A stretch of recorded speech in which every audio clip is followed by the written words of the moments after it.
Assalamualaikum warahmatullahi wabarakatuh. Selamat pagi, selamat siang, selamat sore, selamat malam untuk semua para pendengar podcast ini dimanapun kalian berada. Pada podcast kewirausahaan pada sesi kali ini, kita akan membahas kisah di balik kesuksesan pengusaha sukses yang menginspirasi. Pebisnis pertama ada Kolonel Sanders, pemilik KFC. Ayahnya meninggal ketika ia berusia 6 tahun, dan karena ibunya bekerja, ia terpaksa memasak untuk keluarganya. Ia sempat mengalami putus sekolah saat masih di sekolah dasar. Setelah itu ia banyak bekerja, di antaranya sebagai pemadam kebakaran, sopir kapal uap, dan salesman asuransi. Sebelum berhasil membuat resep ayam gorengnya, selama 9 tahun ia berusaha menyempurnakan metode memasak ayam goreng dengan menggunakan rempah-rempah dan 11 bumbu. Dengan resep makanan itu, daging ayamnya menjadi renyah, empuk, dan gurih. Ia juga menggunakan pressure cooker yang lebih cepat memasak ayam daripada penggorengan biasa dan meningkatkan cita rasanya, sehingga saat ini orang mengenal restoran cepat saji atau fast food.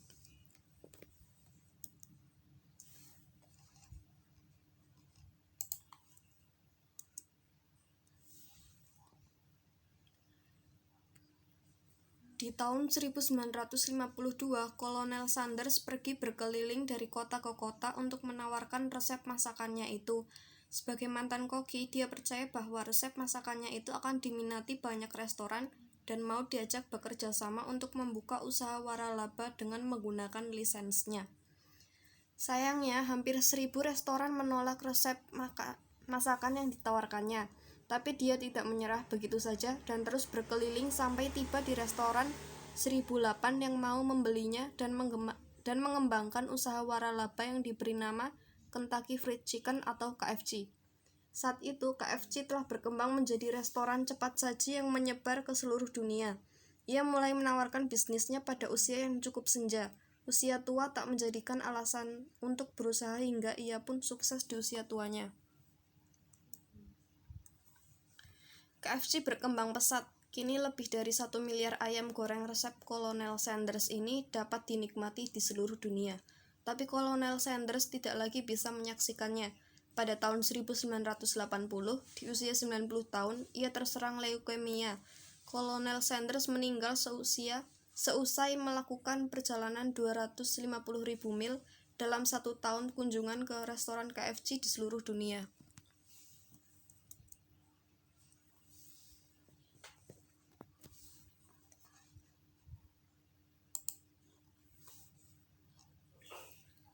Kisah sukses Gibran Rakabuming, pemilik Chili Pari. Saat ini nama Gibran Rakabuming mungkin sudah dikenal oleh hampir seluruh masyarakat Indonesia. Di luar fakta bahwa ayahnya, Joko Widodo, adalah seorang presiden negara Republik Indonesia, Gibran adalah pemilik sebuah bisnis di bidang catering dan wedding organizer dengan nama Chili Pari. Sebelum menjabat menjadi wali kota Solo, kemudian gubernur DKI Jakarta, dan akhirnya Presiden Republik Indonesia, ayahnya, Joko Widodo merupakan pengusaha mebel. Namun, Gibran memilih untuk merintis usaha sendiri tanpa campur tangan ayahnya. Ia memulai usahanya dengan mengajukan pinjaman ke bank untuk modal. Meski sempat ditolak beberapa kali, akhirnya ia mendapatkan persetujuan dari salah satu bank dan dengan modal pinjaman tersebut ia pun memulai Chili Pari dengan melayani pesanan partai kecil. Berkat kemampuan dan keuletannya sendiri, sekarang Chili Pari sudah banyak menangani order besar dengan jumlah tamu hingga ribuan orang, dan usaha Gibran pun semakin berkembang.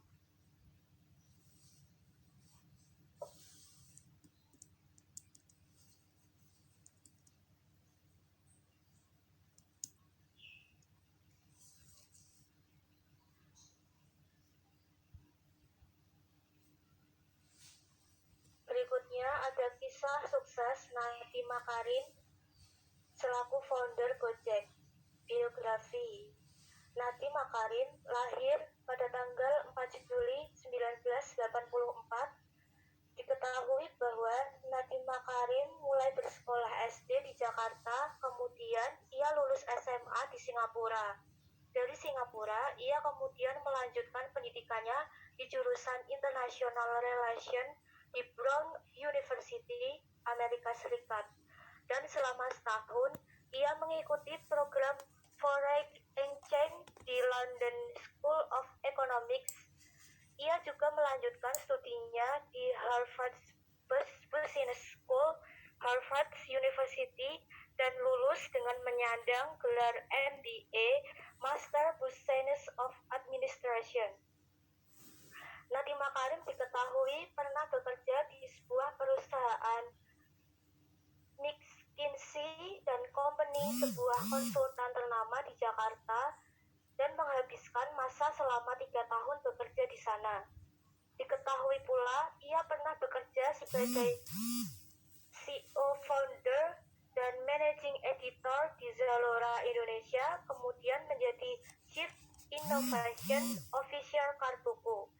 Berbekal banyak pengalaman selama bekerja, Nadiem Makarim kemudian memberanikan diri untuk berhenti dari pekerjaannya dan mendirikan perusahaan Gojek pada tahun 2011.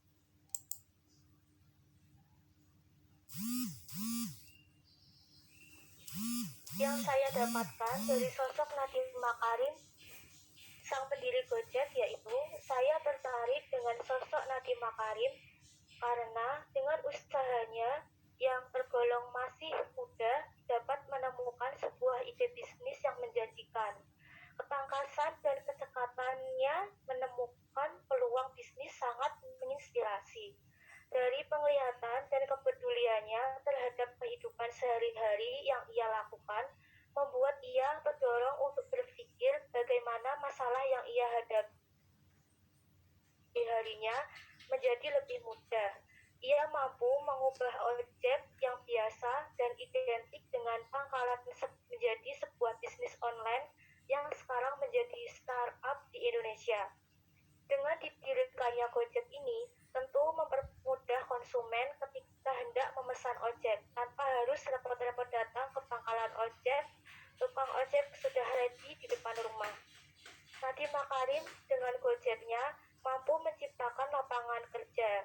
Setidaknya, ia dapat mengurangi pengangguran di Indonesia yang jumlahnya semakin bertambah. Tukang ojek sekarang bukan hanya sebuah profesi yang dipandang sebelah mata, namun ini menjadi profesi bergengsi yang memang kehadirannya dibutuhkan masyarakat.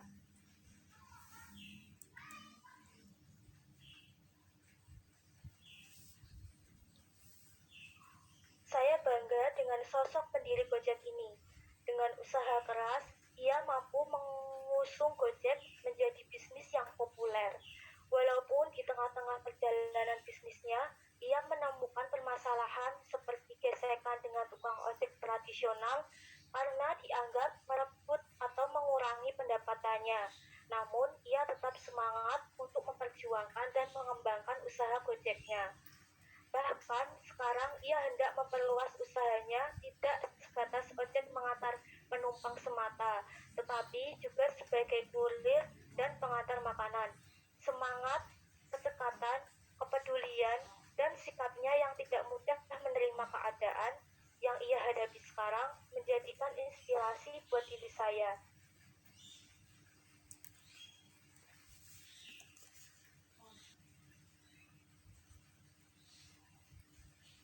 Selanjutnya, kisah Jordi Onsu bersama Geprek Bensu.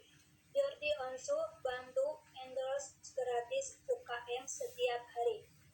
Jordi Onsu yang merupakan adik dari Ruben Onsu membuka kesempatan bagi UKM yang produknya dipromosikan gratis.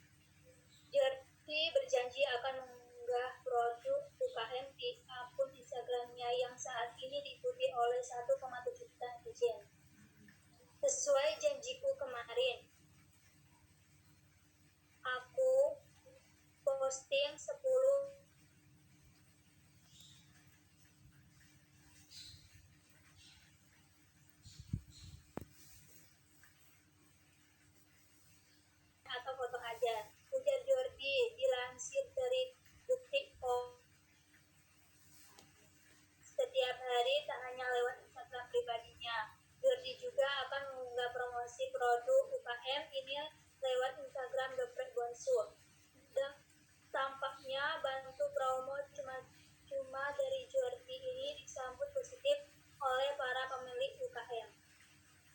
Akhirnya, Jordi langsung diserbu para pengusaha kecil ini lewat email.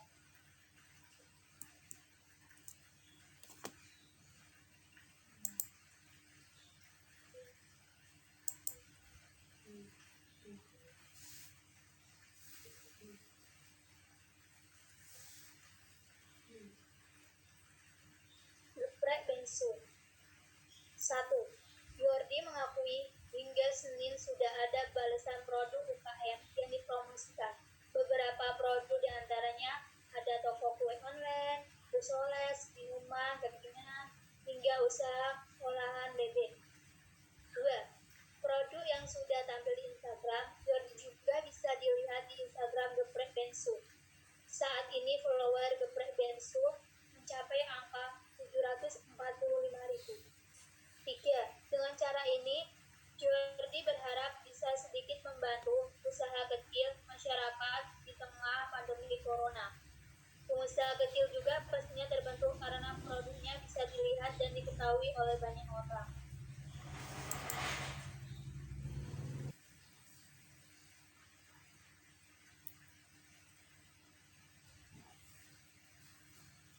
Perusahaan ini. Terima kasih untuk podcast ini. Wassalamualaikum warahmatullahi wabarakatuh.